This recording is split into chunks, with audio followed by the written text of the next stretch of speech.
갈라디아서가 계속 진행이 되고 있습니다. 여러분께서 늘 잊지 마시도록 제가 계속 반복해서 이야기를 드립니다. 이 갈라디아서는 제가 시작할 때 말씀을 이미 드렸어요. 종교개혁가 마틴 루터가 이 갈라디아서를 기초로 해서 갈라디아서의 주석과 갈라디아서의 내용들을 배경으로 해서 아주 확신을 가지고 종교개혁을 일으켰습니다. 그래서 기억나시죠? 제가 갈라디아서를 마틴 루터가 뭐라고 표현을 했는지, 갈라디아서는 나의 캐더링이다. 나는 갈라디아서와 결혼했다. 예, 그렇게 이야기했다라는 얘기 기억나시죠? 캐더린은 누굽니까? 마틴 루터의 아내의 이름이죠. 그래서 나는 갈라디아서와 결혼했다라고 이야기를 하고 있습니다. 그래서 이 갈라디아서가 자유의 대헌장이라 그러죠. 자유의 대헌장. 매그나 카르타. 왜 그러냐? 자유의 대헌장. 뭐로부터 자유입니까? 율법, 죽음, 죄로부터 자유. 근데 바로 그 당시 중세시대 때 천주교가 바로 그 율법, 행위, 공적에 얽매였다는 거예요. 지금 어떤지는 제가 말씀드리고 싶지 않고요. 중세시대 때 천주교가 그랬다는 얘기예요. 그리고 그 당시 그 율법, 업적, 공로 사상에 의해서 면죄부를 하는 게 발생이 됐죠. 그래서 공적을 따라서 구원을 얻는 바, 공적을 사고 파는 공적 매매 행위가 이루어졌다라고 말씀드렸죠. 그 공적, 천국 가는 데 필요한 공적 쓰고 나머지 공적은 교회에다가 위임을 한다 그랬죠. 예, 기억나시죠? 늘 잊지 마십시오.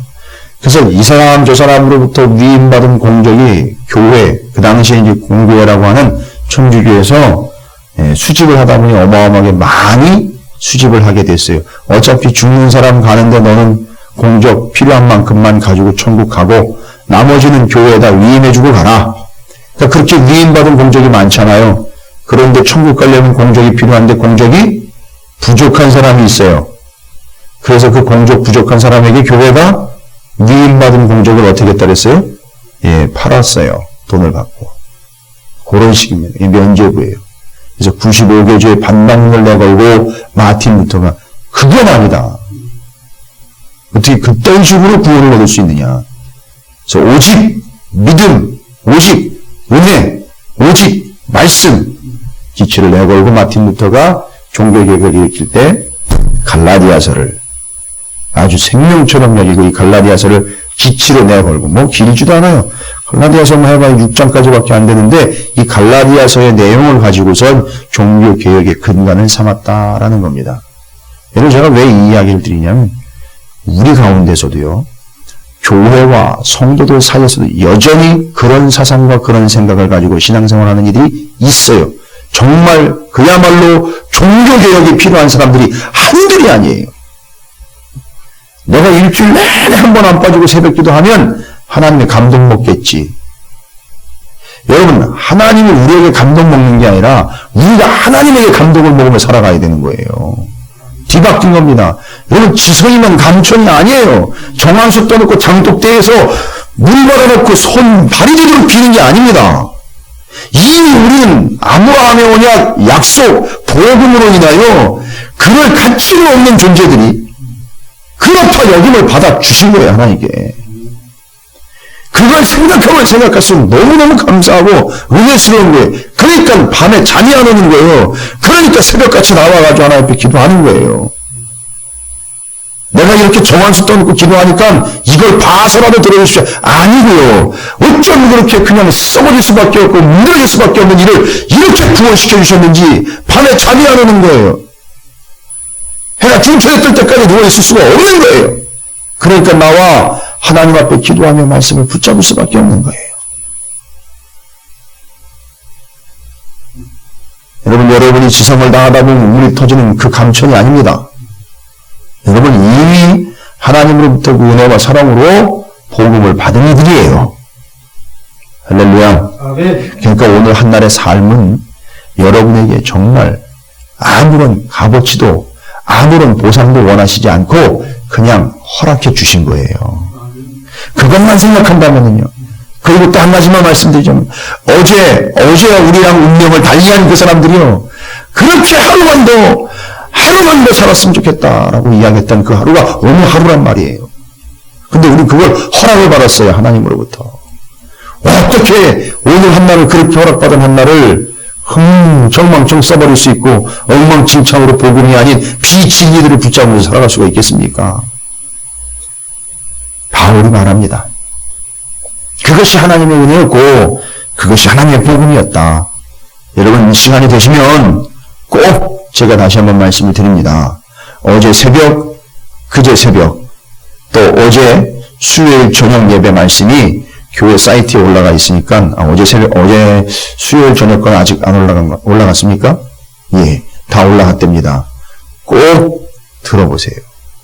듣고 제가 설교를 잘하나 못하나 이런 거 따지 말고 거기 내용을 파악을 하시면서 잊지 않도록 정리를 해놓으시라는 거예요.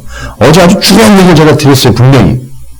아브라함이 하나님과의 약속, 언약 관계에 들어간 그 언약이 갈라디아서 3장 8절에 복음이라고 분명히 표현을 했어요. 저 구약 성경에도 복음이라는 말이 나온다고 말씀을 드렸어요, 제가. 그 복음의 내용이 바로 그거예요. 창세기 12장 3절. 그러니까 반드시 들으시고 정리해 놓으시기 바랍니다. 그래서 여러분께서 기왕에 신앙생활 하시는 거 말씀 붙잡고 끝까지 씨름하시면서 말씀으로 인하여 참 은혜와 참 자유를 이 땅에서 좀 누리면서 기대 가운데 하나님 나라 들어가시기 바라겠습니다. 뭐 들어가는 게 아니라 하나님 나라가 오는 거죠. 우리한테 닥치는 거예요. 여러분 시간을 향해 가는 게 아니에요. 하나님 나라가 우리한테 닥치는 거예요. 시간이 우리한테 닥쳐오는 겁니다. 우리가 뭐라고 거기 가고 말고를 정할 수가 있겠어요? 하나님의 시간이 우리한테 닥쳐오는 거죠. 자, 그래서 사도 바울이 명확하게 이야기하는 것, 아니 이렇게 하나님의 약속과 언약으로 구원을 얻게 됐고 그 조상 아브라함이 어제의 말씀 기억나십니까? 율법이 아브라함과 또 하나님의 언약 관계를 맺고 난 다음 몇 년 뒤에 율법이 주어졌다 그랬냐면 말씀 나와 있죠. 갈라디아서 3장에 430년 뒤에 주어졌다 그랬어요. 율법이. 그렇죠. 그게 430년이라는 시간 너무 따지지 말라 그랬어요. 그냥 야곱에 의해서 그 아브라함 언약이 확인된 게 그 시점. 그리고 그때부터 이스라엘 백성들이 모세 율법 받을 때까지를 시간을 좀 대충 계산을 해보면 한 430년 나와요. 그러니까 지금 아브라함은 소위 구원을 얻었다라는 표현을 안 했지만 하나님의 아브라함을 의로 여겼다라는 표현이 분명히 나오죠. 이유가 뭐라 그랬죠? 하나님과의 언약이요. 아브라함이 그 언약과 하나님의 약속을 뭐함으로? 믿음으로 그를 의롭다고 그랬어요. 그런데요. 신약에 와보면 의인은 없나니? 한 사람도 없다 그랬어요. 그런데 아브라함은 하나님께서 그를 뭐로 여겨주신 겁니까? 의인으로 여겨주신 거예요. 근거는요? 믿음이에요. 뭘 믿음입니까? 하나님의 언약 곧 약속을 믿음이에요. 그 이후로 430년 뒤에 모세에게 율법을 주셨단 말이에요.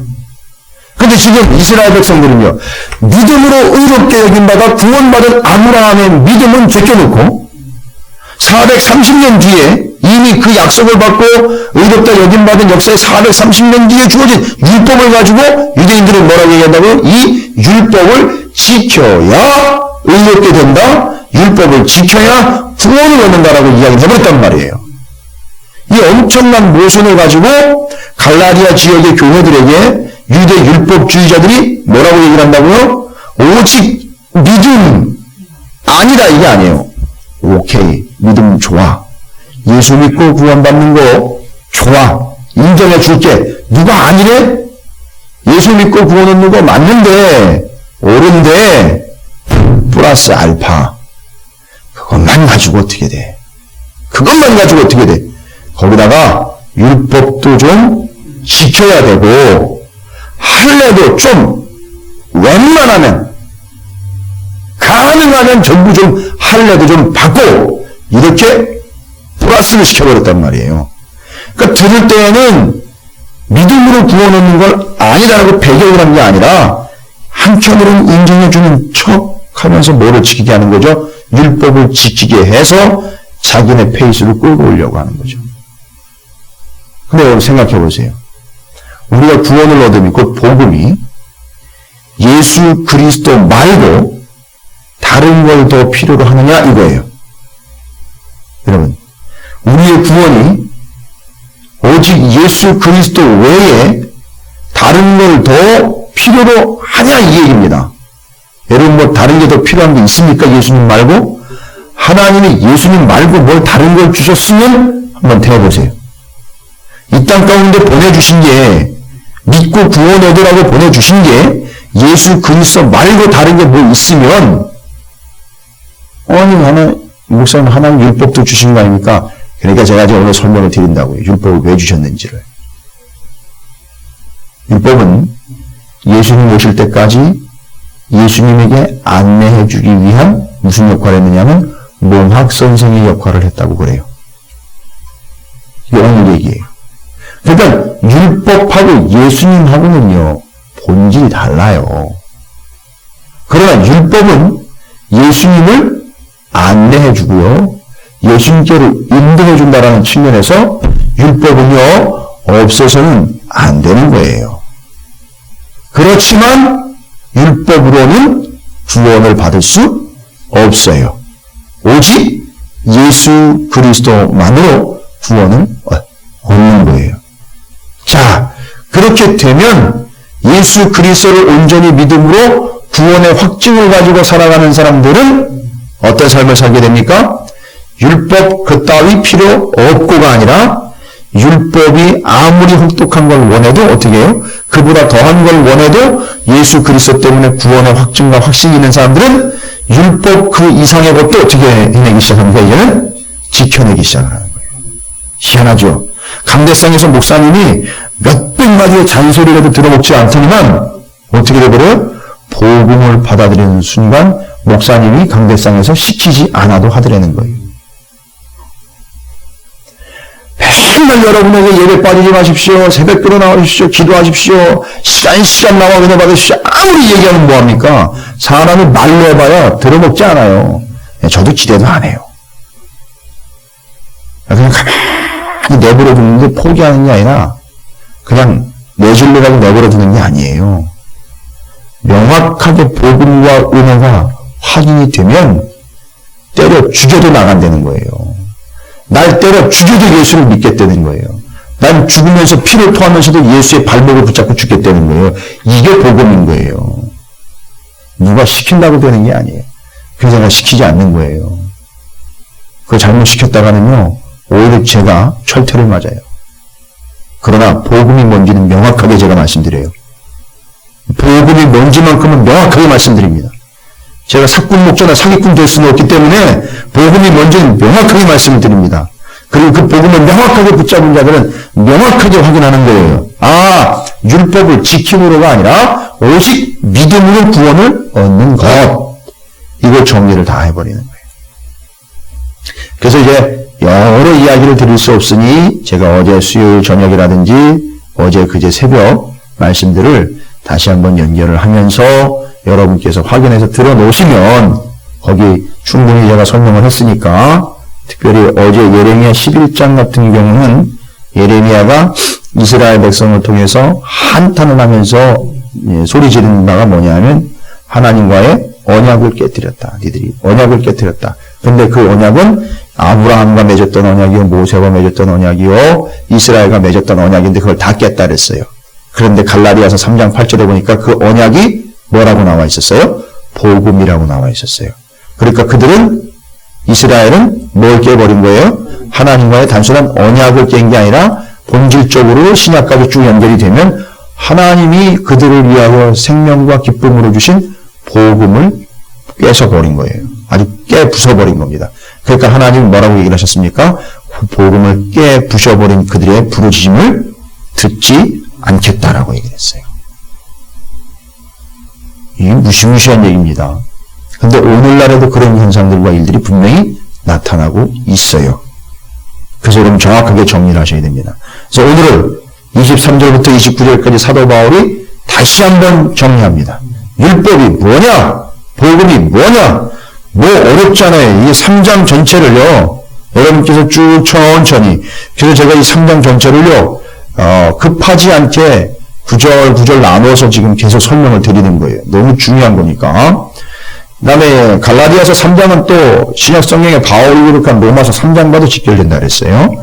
그래서 분명히 말씀드렸습니다. 갈라디아서 3장을 여러분이 읽으실 때에는, 말씀을 공부하실 때고 묵상하실 때에는 로마서 3장과 반드시 연결해서 읽어보시라 그랬고요. 창세기 12장의 아브라함 언약과도 연결해서 읽어보시라 그랬어요. 그 다음에 여유가 돼서 이해가 되면 방송을 듣거나 인터넷 설교를 들으시고 인터넷에 올라가 있는 설교를 들으시고 조금 더 궁금하신 게 있다면 예레미야 11장을 통해서 응용을 해보시면 돼요. 적용도 해보시면 됩니다. 그게 다 연결이 되는 겁니다. 그래서 오늘 말씀에 23절에 율법을 제대로 설명하려고 이제 이야기를 다시 합니다. 믿음이 오기 전에 여러분은 믿음을 온다라는 표현을 잘 안 써요. 교회도 그렇고 요즘은 믿음이 온다라는 표현을 안 써요. 그죠?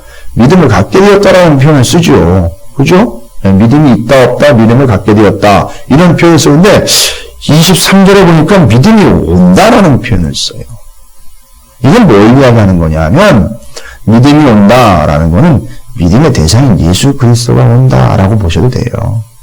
왜냐하면 그분이 왔다라는 얘기는 내가 어떻게 하기 시작한 거죠? 믿기 시작했다라는 얘기니까 그 얘기를 그런 식으로도 표현을 합니다. 그래서 믿음이 오기 전에는 예수가 우리에게 진짜 인격적으로 만나 우리가 그 예수 그리스도를 영접해 믿음을 온전하게 갖기 전에는 어떤 상태죠? 율법 아래에 매인 바 되고 계시될 믿음의 때까지 갇혔느니라.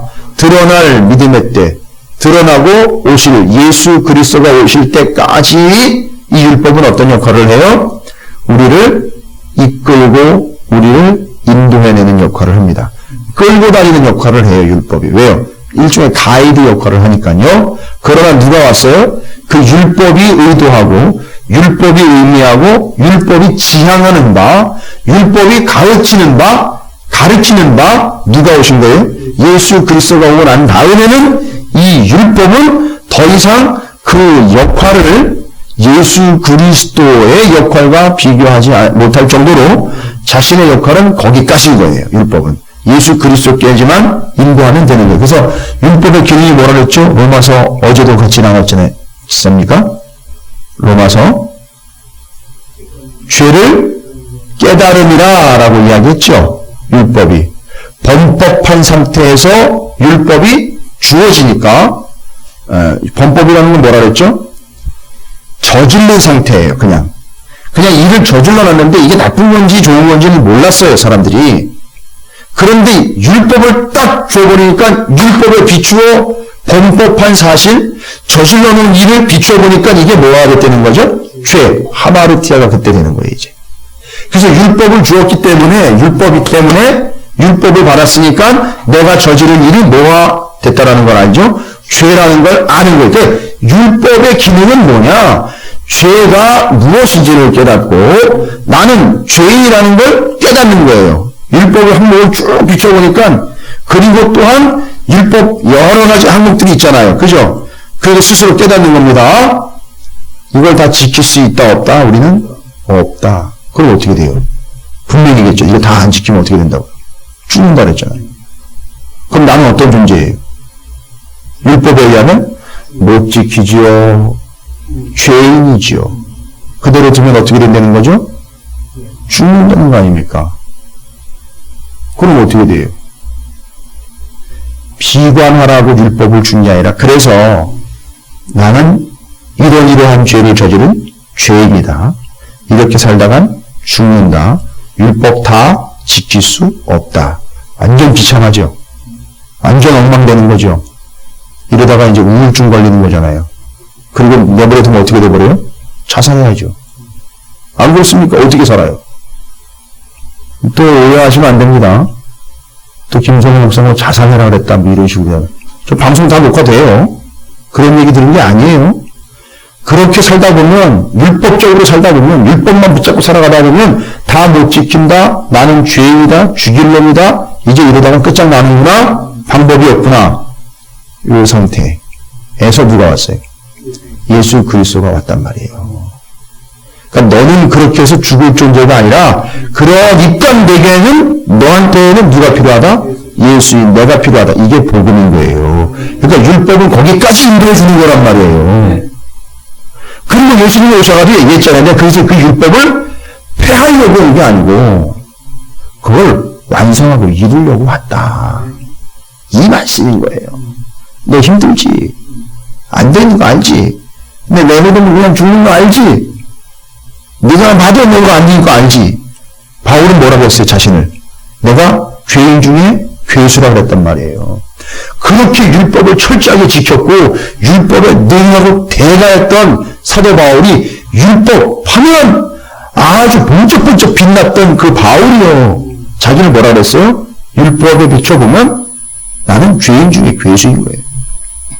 그러니까 다메섹 도상에서 예수님을 탁 만나는 순간 이 율법이 쓸모없었던 개념이 아니라 내가 율법을 붙잡고 있는 게 아니라 이 율법이 나를 누구에게로 인도한 거나 마찬가지예요. 예수님에게 인도한 거나 마찬가지예요. 예수님이 딱 나타났는데 지난날까지의 이 율법을 붙잡고 살았던 내 삶이 죄인이었고 부족했고 연약했고 그래서 지금 내 앞에 나타난 저분이 그러므로 절대적으로 필요한 존재로구나. 주여 내가 믿습니다. 붙잡는 거예요. 그리고 바울이 3년 동안 아라비아 광야에 들어가가지고 자기가 알고 있었던 율법이 내게 나타난 예수 그리스도를 뭐라고 이야기하는지를 다 연결을 한 거예요. 3년 동안 사역 안 했어요. 3년 동안 그거 정리했어요. 구약의 율법이 예수를 뭐라고 이야기하는지를 다 얘기한 거예요. 그 연구 끝에 나온 게 뭐냐 하면 갈라디아서 3장 8절에 아브라함과 언약 맺은 게 복음이었다라는 걸 정리해낸 거예요. 그게 기쁜 소식이었다는 걸 알아낸 거라고요. 그래서 그걸 어떻게 했어요? 그렇게 정리된 걸 선교 여행 다니면서 곳곳마다 그 말씀을 전하는 거예요. 그게 믿음으로 구원을 얻는다. 이게 예수요. 그런데 너희들 갈라디아 교회 너희들은 어떻게 이런 복음과 이런 믿음의 진리를 뒤로 한 채로 율법을 또 이야기하니까 자꾸 옛날로 돌아가는 거 아니에요. 그러면 안 된다는 거예요. 그건 아니라는 그건 답이 아니라는 거예요. 그걸 얘기하는 겁니다. 그러면서 이제 설명을 계속 하는 거예요. 자, 그래서 24절 이같이 율법이 우리를 누구에게로 인도했습니까? 그리스도께로 인도하는 뭐래요?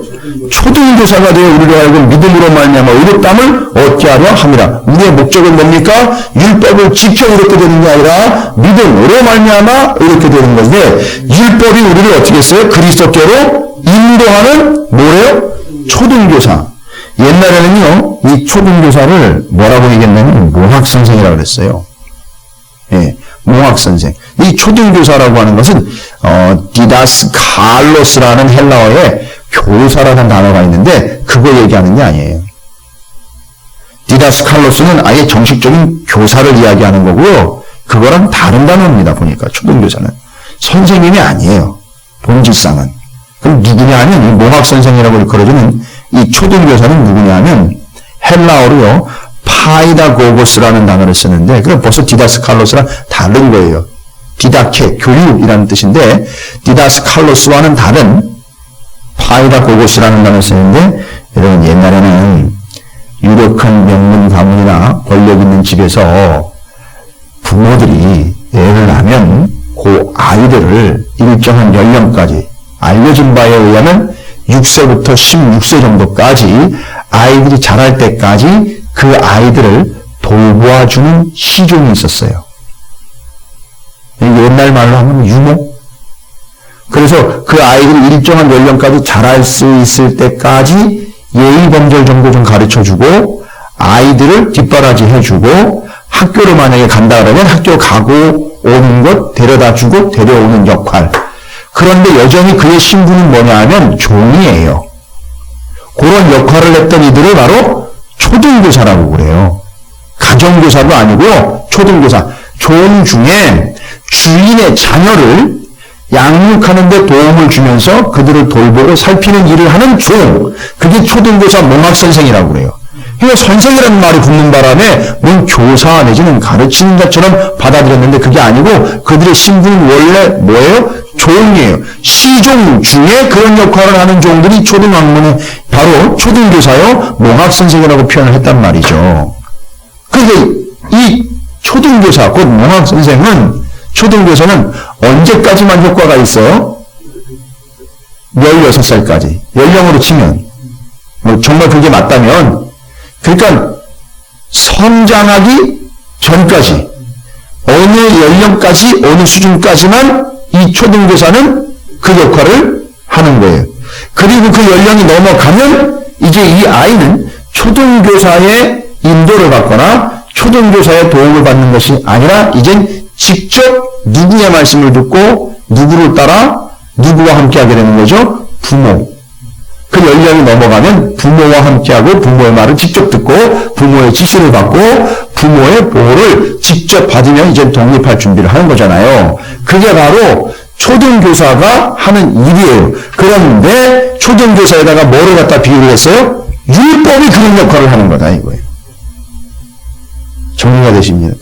예, 그런 역할을 하는 게 바로 율법이에요. 그래서 초등교사가 그런 의미. 그래서 초등교사가 되어 24절의 중반에 초등교사가 되어 우리가 하여금 믿음으로 말미암아 의롭다함을 얻게 하려 함이라. 어느 수준까지 인도해 준다고요? 믿음의 수준까지 인도해 주고 누구에게까지요? 예수 그리스도에게까지 인도해 주는 거예요. 초등교사가 잘 돌보고 또 학교 오고 갈 때도 계속 뒷바라지 해주다가 어느 순간까지요? 부모님에게 지시를 받는 순간까지 장성할 때까지 역할을 하고 빠지는 거예요.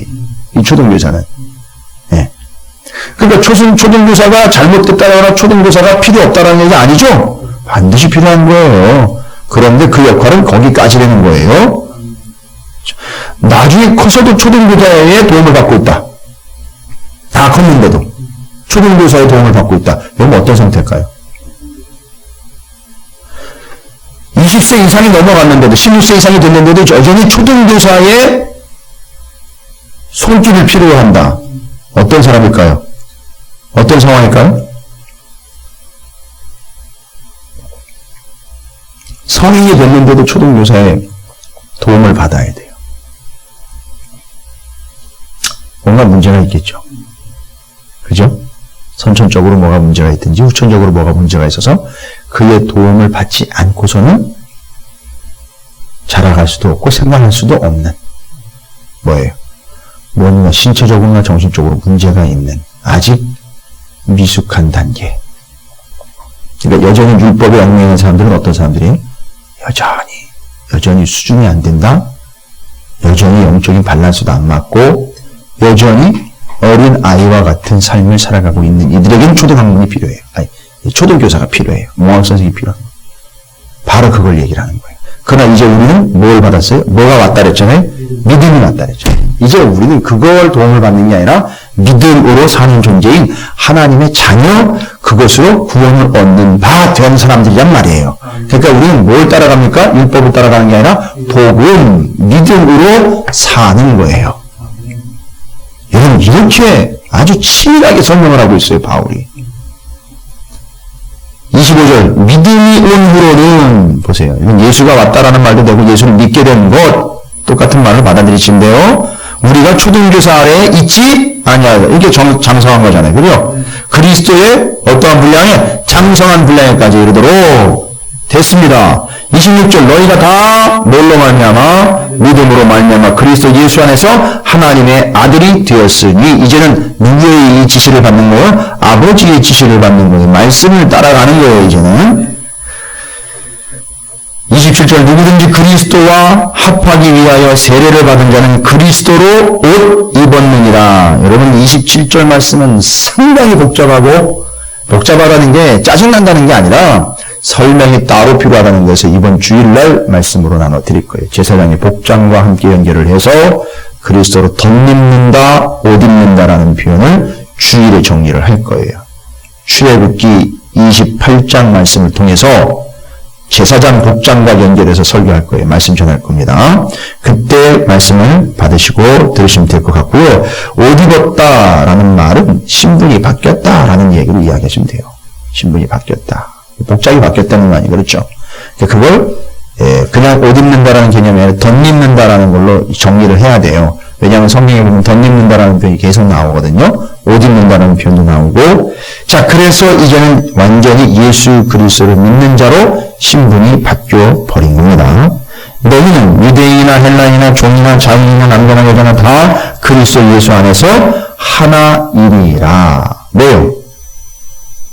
믿음으로 다 누구의 자녀가 됐어요? 하나님의 자녀가 된 거예요. 그래서 하나라는, 그래서 하나님 예수 그리스도를 복음을 제대로 믿고 난 다음에 주인이었던 이들이 어떤 일을 했어요? 누가 시켜서 그런 게 아니라 생각해 보세요. 누가 시키질 않았는데 우리나라에도 그런 역사가 있어요. 우리나라에도 복음이 들어왔을 때 이 복음을 제대로 아마 갈라디아서를 제대로 받아들인 것 같죠? 수많은 종들을 거느리던 주인이 종들을 다 불러놓고 종 문서 있지 않습니까? 그걸 다 나눠줬어요. 이제 너희들은 자유라고. 실제로 그렇게 해버려요. 여기 생각해보세요. 이 당시 옛날에 종은 돈이에요. 재산이란 말이에요. 물려줄 수 있는 거예요. 노동력이에요. 바로는 그것 때문에 바들바들 떨면서 절대 나갈 수 없다고 끝까지 붙잡고 물고 들어준 거 아니에요, 이스라엘을. 그런데 그가 예수를 받아들이고 난 다음에 내가 저들의 자유를 구속할 권한이 없는 거 알게 된 거예요. 불러놓고 다 나가라 했어요. 근데 그 중에 돌아오는 이들이 있었어요. 주인님, 제가 어디 갑니까? 주인님과 함께 예수 믿게 해주세요. 그렇게 진짜 자유를 썼어요, 그 사람들이. 제대로 된 자유. 그리고 주인은 그들에게 진짜 자유를 준 거예요. 그 이후로는 뭐라고 불렀어요? 야! 개똥아! 쇠똥아! 이렇게 부른 게 아니라 누구누구 형제, 누구누구 형제 이렇게 부르는 거예요. 이 복음의 힘 아닙니까? 그대로 살았어요.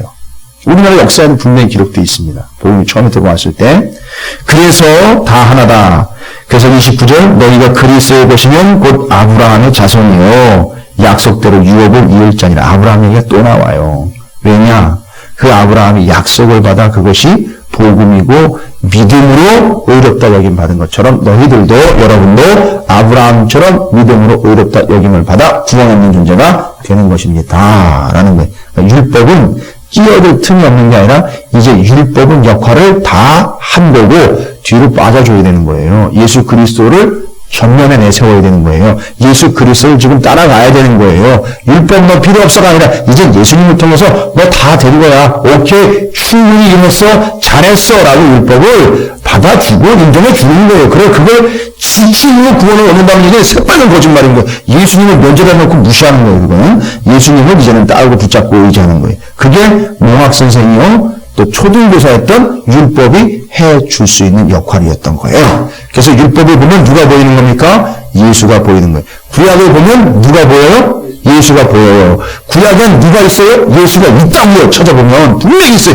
예수님은 말씀하셨어요. 하나님이 그걸 보고 예수가 오면 알아먹으라고 분명히 기록해놨단 말이에요. 수많은 사건과 사람들의 이름 속에서도 나타나 있고 상황 속에서 다 나타나 있어요. 예수가 다 보입니다. 아예 이름으로 하세요. 여호수아, 예수와 수르바벨 아시죠? 1차 포로기안을 이끌었던 여호수아, 예수 똑같은 이름이에요. 다. 물론 이제 우리나라의 흔한 이름처럼 예수라는 이름도 그렇게 평상적인 이름이었던 건 맞습니다. 그러나 그 의미는요, 구원자, 구세주라는 뜻이에요. 그게 이미 다 기록이 되어 있어요. 자, 여러분 오직 믿음으로 사는 겁니다. 율법으로 사는 거 아닙니다. 믿음으로 살아 율법을 완성해내는 자들 되시면 됩니다. 누가 시키지 않아도 하나님의 복음으로 여러분의 오른편 뺨을 때리면 왼편 뺨도 내댈 수 있는 그런 존재예요. 요거까지만 말씀드립니다. 오른편 뺨을 때렸어요. 누가 나의 오른편 뺨을. 여기 보시면 오른편 뺨이죠. 그죠? 그럼 여러분 오른편 뺨을 때린다는 건 여러분 통상적으로 보시면 여러분이 그러시면 안 됩니다만 남의 뺨을 때린다고 생각을 하시면요. 어느 손으로 때립니까? 오른손으로 때리죠. 그러면 오른손으로 때리면 상대방이 어느 쪽 뺨을 상대방이 어느 쪽 뺨을 때리게 돼 있죠? 예? 때려 맞아 보셔야지 아시는 거예요. 이렇게 때리면 내 왼편 뺨이에요. 그런데 오른편 뺨을 먼저 맞아요. 뭔 얘기입니까? 상대방이 어떻게 때렸다는 거예요? 이렇게 때린 거예요. 손등으로 그냥 가격을 해버려요. 손등으로 내 오른편 뺨을 이렇게 쳐버리는 거예요. 여러분 이건 뭘 의미하냐면 사람을 개 취급하는 거예요. 완전 무시하는 거예요. 사람 취급도 안 하는 거예요. 옛날에 종들이나 동물을 쫓아가는 것처럼 이렇게 쳐버리는 거예요. 그렇게 뺨을 맞았어요, 여러분. 그렇게 무시를 당하고 괄시를 당하고 모면을 당해도 왼편 뺨마저 들이대는 거예요. 복음이 있기 때문에 그래요. 내가 그렇게 무시를 당해도 복음 때문에 조롱을 당해도 나는 복음대로 삽니다. 말씀대로 삽니다. 이거예요. 여러분이 그런 삶이 되시기를